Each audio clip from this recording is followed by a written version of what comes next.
We've seen significant discussion at the FASB level and PCC level around related party leases, as Jason mentioned in the intro, with specific regard given to maybe like month-to-month or short-term leases where the lessee has made significant leasehold improvements, and then determining what in essence really is the lease term at that point, right? So can you kind of elaborate on these areas, maybe give some color as to what to look for in these scenarios, how to avoid this scenario? Sure. So a few thoughts come to mind. When you're dealing with what appears to be short-term leases, which means those leases that are under 12 months, where you can elect the short-term lease exception, which means you don't have to bring it on the balance sheet. You just continue recording the operating lease expense to the P&L. There are some questions about, well, is that really less than 12 months? Or is there something that's going to cause me to extend it or keep the month-to-month lease going?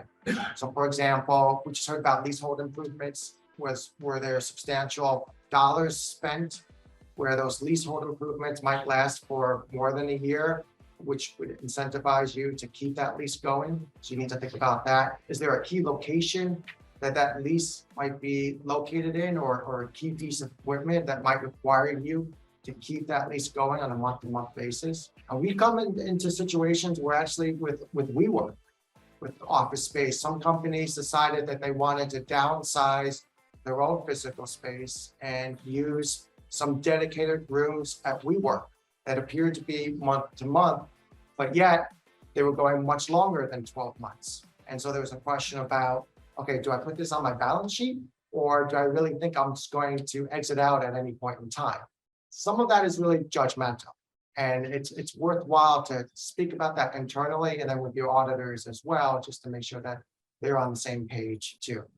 So with that, maybe I'll pass it back to Doug. Yeah, so related party leases are, we don't have a ton of Chick-Fil-A, and so I think through my involvement with the PCC, I've had my eyes open to a lot of complexities as it relates to related party leases. And for those of you that have any experience with like the VIE guidance and consolidation and some of the entities under common control provisions that were provided to help alleviate that, there was a similar sort of emphasis and need for that in the lease accounting space as it relates to related party leases. And so to take it back a little bit, so under 840, when you had a related party lease, you were required to do accounting for that based on the economic substance of the lease. So you sort of just avoided the terms, any sort of written arrangement, and you really looked at the economic substance that substantiated the purpose of that lease, and you made your accounting classification determinations based on it. Well, as you can imagine, economic substance is kind of hard to implement in practice. And so the FASB, when drafting 842, said, we're going to try and make this a little bit easier, and we're going to say that now you do your classification and measurement for related party leases based on the legally enforceable terms of the contract. Okay, well, that seems a little bit more straightforward, and it's intended to be more straightforward. The problem is related party leases, particularly those with entities under common control, so two entities that have the same parent company, a lot of times it's not written.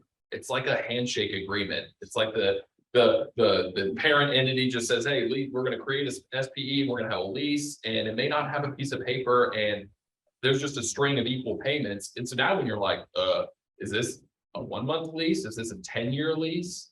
What is it, right? And so now if you don't have legally enforceable a contract, now you're having to go talk to lawyers and determine what the legally enforceable terms are. Again, really challenging.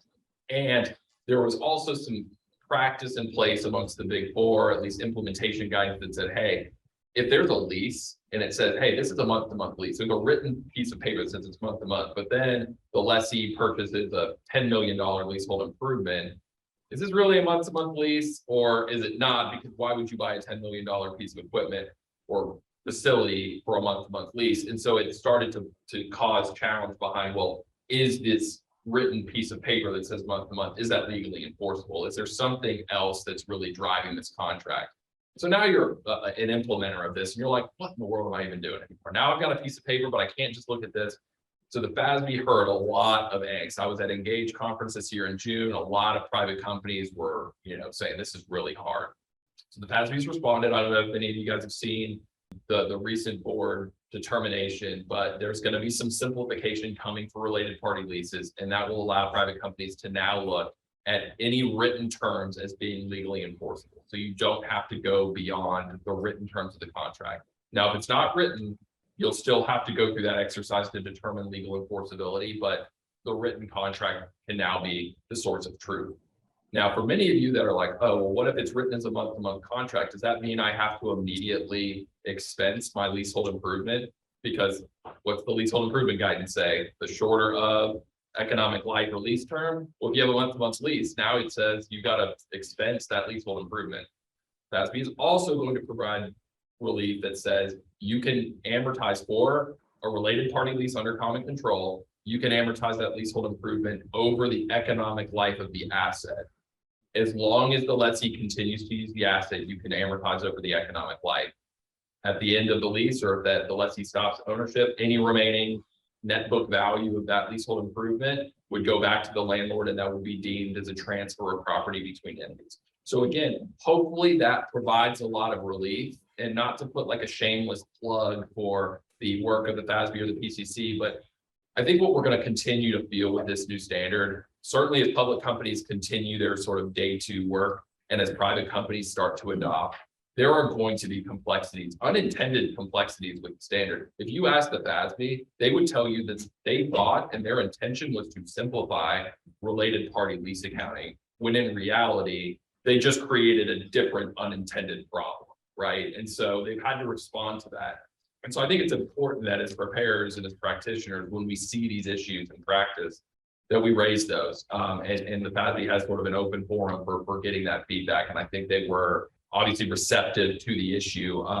And hopefully this new change to related party leasing will help simplify some of the challenges that private companies had. I think the one learning that we had is if you don't have a written contract, you're still going to have some trouble, right? So the most you can do internally to say, hey, if we've got a related party lease under common control, let's at least work to get something written in paper to sort of formalize the terms of the lease. I think that's going to help a council, really get to the right answer and be able to find a quick and easier resolution. Right. When in doubt, write it out. Yeah, it's interesting to hear Doug go through that, because I'll put on my hat when we were back at the FASB. And to Doug's point, yeah, there was a lot of complexity about economic substance under the old standard. Now it's legally enforceable. I believe at the time when they were deliberating, they were thinking, okay, the standard is there should be a written contract that will demonstrate it's legally enforceable. If you don't, move on. But I guess we weren't able to move on, because then, as what I found is once you write the standard, it takes a life of its own. And then the auditors and the regulators take control of it, and they have questions, and that prompts some practice issues. But it's good to hear that's hopefully getting resolved. What I found other arrangements is that even at the big companies, when I was at Citigroup, they had all the real estate leases in a real estate company.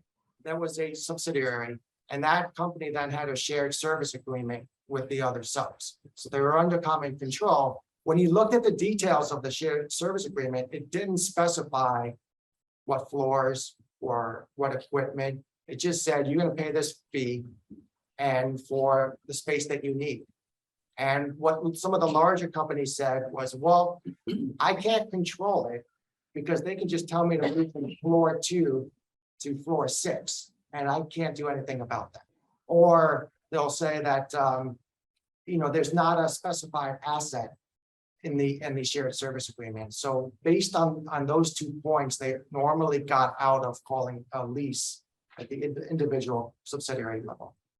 All right, well, I think that is all we have time for in this panel. So thank you all very much for sharing your expertise with us.